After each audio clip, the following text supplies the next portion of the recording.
होली की आत्मा। बचपन से शहर में रहने वाला मनोज इस साल होली की छुट्टियों में अपने गांव दुर्गापुर वापस आता है, जहां उसे देख पूरा गांव खुशी से झूम उठता है। जब गया था तब इतना सा था और अब देखो कितना बड़ा हो गया है। हाँ सरपंच जी, जब मैं गया था तब आप भी बहुत जवान थे और अब देखो कितने बूढ़े हो गए हैं आप। चलो चलो बढ़िया है। बच्चा घर वापस आ गया। इसी खुशी में आज रात पार्टी होगी। क्या बात है, गांव में भी पार्टियां होने लगी। वैसे अगर पार्टी की बात है तो आज क्यों सीधा होली पार्टी करते हैं। होली पार्टी की बात सुन चहल पहल में अचानक सन्नाटा छा जाता है, जिसे देख मनोज को कुछ अजीब लगता है, लेकिन तभी सरपंच बात पलट देता है। अब बहुत देर हो गई, चलो सब अपने घर चलो, पार्टी के बारे में कल सोचेंगे। मनोज भी मम्मी पापा के साथ घर आ जाता है, पर होली पार्टी और उस पर पूरे गांव की खामोशी वाली बात अभी तक उसके जहन से निकलती नहीं। पापा, होली पार्टी की बात पर सब चुप क्यों हो गए थे? अरे होगी उनकी कोई अपनी बात। मुझे गांव की पंचायत ही थोड़ी पता है। थक गया हूँ, चलो सो जाते हैं, कल बात करते हैं। पापा की बात मानते हुए मनोज भी सोने चला जाता है। आज तो छुपा लिया, लेकिन हफ्ते बाद जब होली का दिन आएगा तब इसे कैसे रोकोगे? अगली सुबह सूरज के साथ ही मनोज भी गांव घूमने निकल जाता है, जिस पर रास्ते में उसे अपनी ही उम्र के कुछ लड़के भी मिलते हैं, जिनसे दोस्ती कर अब वो उनके साथ घूमने लगता है।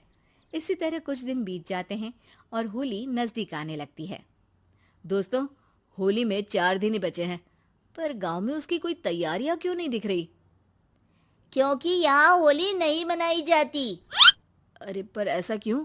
वो राजा भूषण। अरे तुम 4 दिन के लिए आए हो, क्या इतना सोच रहे हो? चलो कुछ खाने चलते हैं। इसी के साथ एक बार फिर होली की बात को टलते हुए देख मनोज को शक होने लगता है। वो घर पहुंचते ही इंटरनेट पर अपने गांव और राजा भूषण के बारे में जानकारी निकालने लगता है। क्या? मुझे आज तक ये नहीं पता था। ऐसा कैसे? किसी ने मुझे कुछ बताया क्यों नहीं? सारी जानकारी लेने के बाद मनोज गांव वालों या अपने मम्मी पापा से कुछ पूछे बिना खुद ही उसकी सच्चाई के बारे में छानबीन करने लगता है, जिसके चलते वो राजा भूषण की हवेली में पहुंचता है। वाह, क्या हवेली है यार। पर क्या यहाँ सच में कोई भूत है? हेलो भूत जी, कोई है क्या? हम इस साल गांव में होली सेलिब्रेट कर रहे हैं, क्या आप उस पर थोड़ा इंटरव्यू देंगे? मनोज के ऐसा बोलते ही गांव में तूफान उठ जाता है और हवेली में रखी सारी चीजें हिलने लगती है। एक अदृश्य शक्ति मनोज को धक्का देकर हवेली से बाहर निकाल दरवाजा बंद कर लेती है। ये सब देख मनोज हैरान रह जाता है। क्या अभी मुझे हवा ने धक्का देकर बाहर निकाल दिया?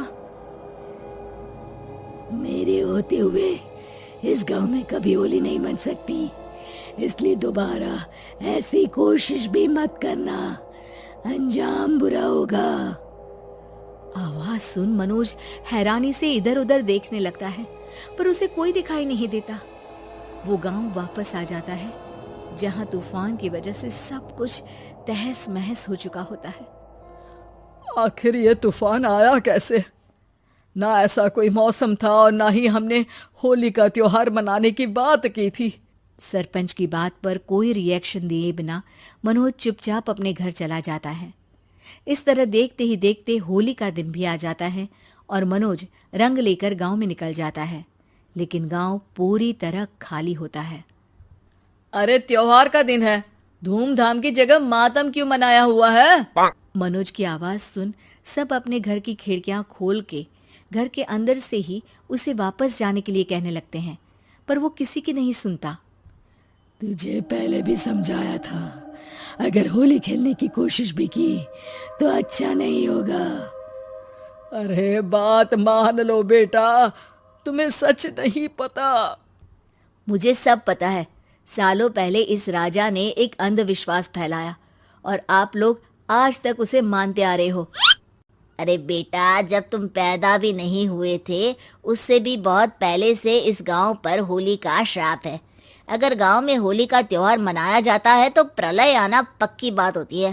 राजा भूषण इस सब में नहीं मानते थे और त्योहार मनाने लगे, जिसके चलते होली वाले ही दिन पहले उनके बेटे की और फिर उनकी मृत्यु हो गई। तभी से गांव की रक्षा के लिए उनकी आत्मा उस हवेली में रह रही है। सबकी बातें सुन मनोज उलझन में पड़ जाता है।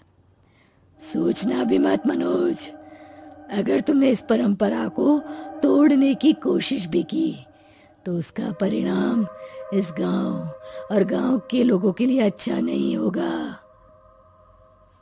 मुझे भी यकीन नहीं हो रहा कि आप लोग एक बेतुकी बात को मानकर सालों से रंगों के त्योहार को मातम की तरह मनाते आ रहे हो।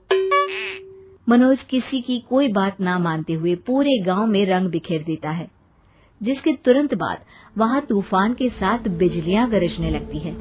अचानक मौसम में ऐसा बदलाव देख जहां मनोज कंफ्यूजन में आ जाता है, वहीं गांव वाले डर से सहम जाते हैं।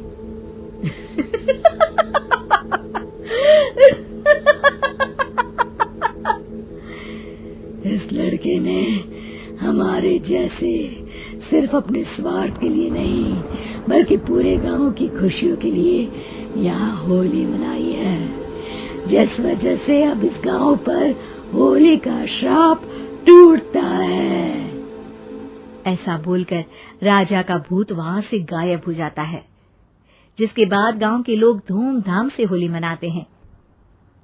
खुशियों के रंग गांव में बिखरे ही होते हैं कि अगली सुबह अचानक मनोज कहीं गायब हो जाता है और एक बार फिर गांव में होली का नया राज शुरू हो जाता है।